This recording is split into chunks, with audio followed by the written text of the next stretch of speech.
175-pound weight class. Let's introduce our set of professional combatants. Introducing first, fighting out of our black corner, DaRon Burroughs. It was also nice to have your teammate Shane up here. Yeah, we hit that off really well, and he did a great job filling and talking. And I told him, man, he was like, man, that's hard. I said, bro, you're going to love it. You just get to watch the fight and talk about what you see. And work with DaRon. Yeah. Come on, man. We always have a great time, man. I mean, we never lack having a great time when we're doing this. It's an honor to be able to do this, to be able to call the action like this. It takes some knowledge and some skill, but you also have to have a voice and you have to have a personality. You know what I mean? You got to be able to share with the people who are watching and fill them in on what they know or what they don't know. And you need to be able to make sense of the action. Well, you gotta have the knowledge and the confidence that you know what you're talking about to tell people at home what they're seeing and the little nuances of things that they might not understand because they don't do. Exactly. And that's why I said people that don't train, have never been really in a gym, if they're just fight fans, they understand, especially after they've watched for years and years and years, but they don't really always understand the inner workings of it, the team, the mental aspect, the physical limitations and capabilities and things like that. You know, I watched MMA for years, and I thought I would do better in combat sports because I got tired of playing football and depending on other people and depending on team sports. But this is just as much a team sport. Now, I wasn't able to get an interview with Meister, but I was able to get an interview with DaRon.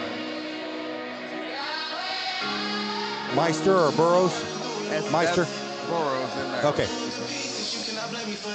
So DaRon wanted to dedicate this fight to God and his kids. He said he loves his kids more than anything else. And the only thing he loves more than his kids is possibly God. We called Burroughs tonight.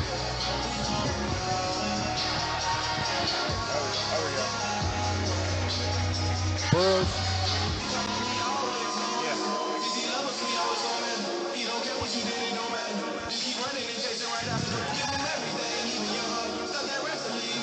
This one's Burroughs, yeah? Okay, that's what, yeah. Okay. I got confused on corners. Yeah. Okay.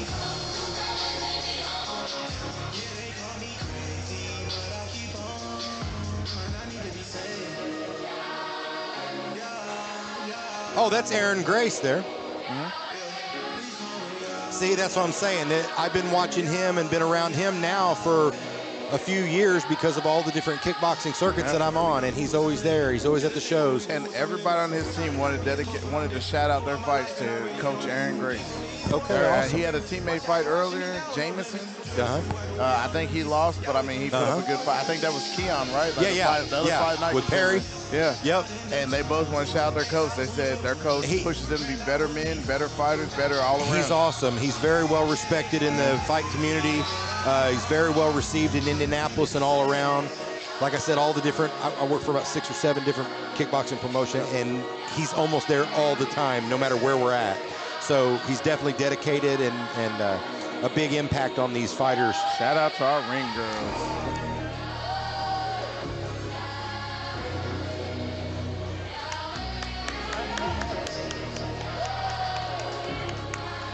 Yep, they've been killing it all night long. All night our ring girls have been carrying this show as far as I'm concerned. 175-pound weight class. Introducing first, fighting out of our black corner. This fighter weighed in at 172 pounds, and he represents Asylum MMA. Asylum MMA.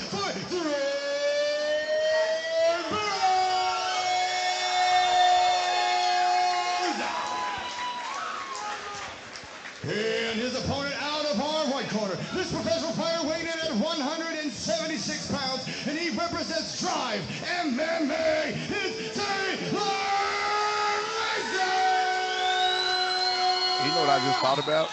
This is the third OniFights show. I don't think we've had a single fighter miss weight yet in 3 shows. I heard that I seen a post and a couple hundred fights worth that nobody's missed So from the gym. That's out of Triumph Gym. Yeah, out of Triumph Gym. OniFights, the promotion. Oh, okay. That not a single weight miss so far as I can remember.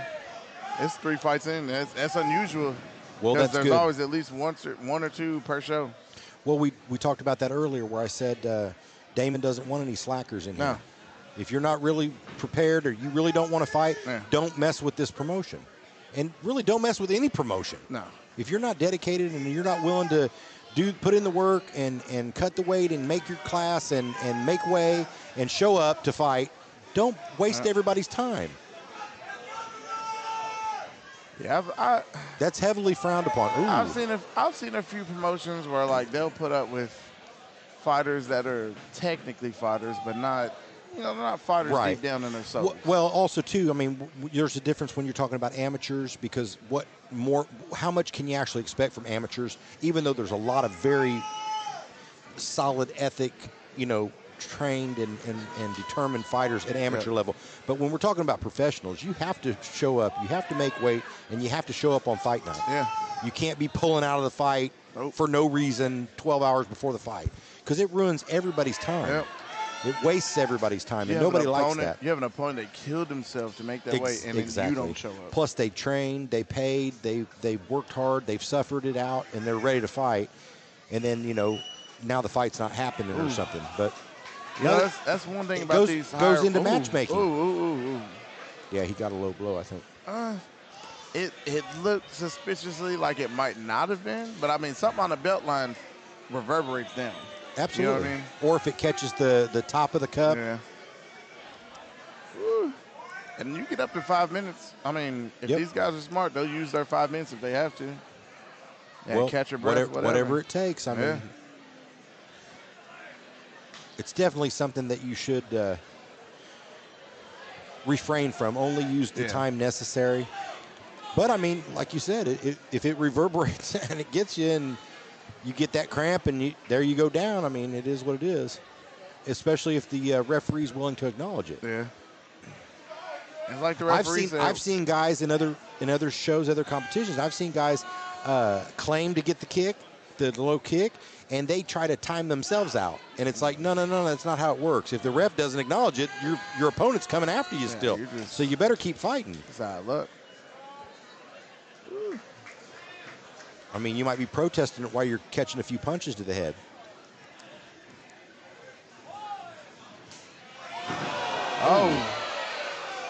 Oh, that was a good head kick. It looked like it could possibly be a slip. It says slip. I don't know. It says slip. It was partially deflected, obviously. He still seems fully alert. Now, that was a head kick. That connected. Well, sometimes that's the problem when somebody fights with that Muay Thai style where they keep lifting that front leg up. It's real easy to kick that back leg and make it look like I knocked you down or I swept you when I didn't. True. When you just slipped. True. And when you got somebody that's obviously like Meister, he's obviously a kickboxer versus somebody like DaRon Burroughs, who's obviously a Muay Thai guy, it's volume versus power every time. Usually.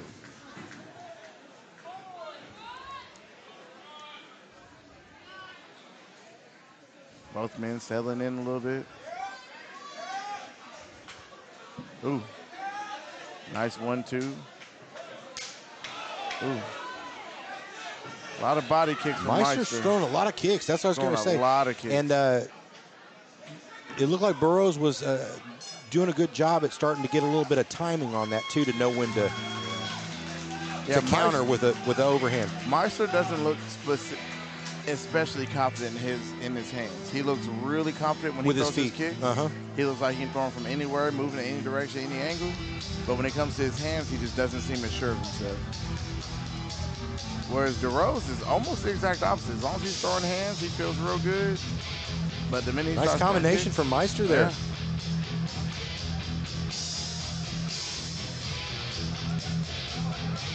Guy looks like Damon's uncle. You know what? Every time I've seen him, I was thinking to myself, like, this is like an older Damon Bell. He looks like he does. Like his uncle. Especially from a distance. Every time I look for Damon, that's what I do is I look for his head and I find him real quick. Yeah.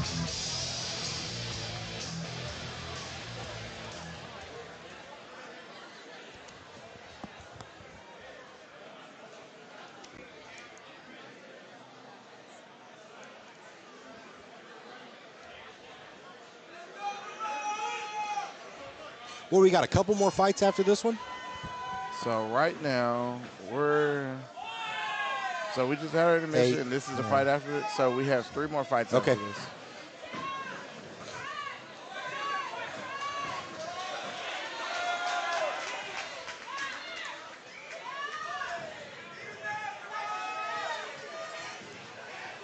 Pretty relentless attack there from Meister. He's really pressing forward. Yeah. Throwing a lot of kicks, a high volume of kicks. That means he's got a good corner, making adjustments. You're like, okay, well, the hands aren't going well, so maybe we need to clinch and kick, clinch and kick, clinch and kick.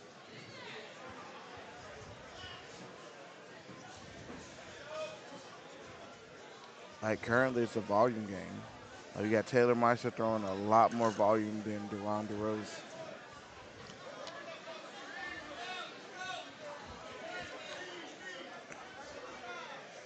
Even when they clinch, you see the ref breaks them up right away. 2 seconds of no activity, and you've got to separate it. Yeah, I don't know what the count totals are, but it almost seems like Meister's throwing more kicks than Burroughs is throwing punches. Yeah. I mean, I'm just guesstimating. Spinning back fist. And the kicks look more effective. So when you kick somebody in the face and they fly backwards, yeah. like, okay, yeah, Meister's definitely the fresher guy here. Burroughs, not only does his ankle, pain. He might have an ankle injury. Pain. He might not get up. He grimaced with that. Yeah.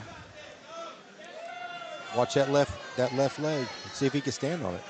He's I don't know if he can stand on it. Oh yeah, I don't know if he can might be stand over. on it. I think the fight's over with. Look at the grimace in his fight's face. Over. Fight's That's over. it. Yep. That's it. And like I said, there's Brandon Bishop right there to make that decision. Yeah, so as soon as he hit the ground holding his ankle, he was on it.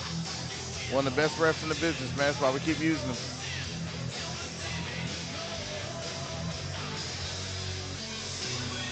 Yeah, hopefully it's nothing serious. Hopefully it's nothing that requires surgery. Maybe it's just a sprain. Maybe it's just a bad twist or something like that. Did he twist his ankle, do you think, or was it from a kick? It was a kick. Because he's been getting repetitively kicked the whole fight, so it's just the culmination of the kicks to that same spot. And then at some point you go down and then you can't stand back up. Hopefully it's not nothing serious. No. Nothing that requires surgery. It's just something that's like, okay, this hurts. I can't continue tonight, but I'll train tomorrow and the day after. You know what I mean? Well, like I was just saying, it was a pretty relentless attack from Meister that he was really throwing a high volume of kicks. And Meister was mixing up. He wasn't just going to head kicks or just going to calf kicks. He was going upstairs, downstairs, to the body, to the head, to the ankle.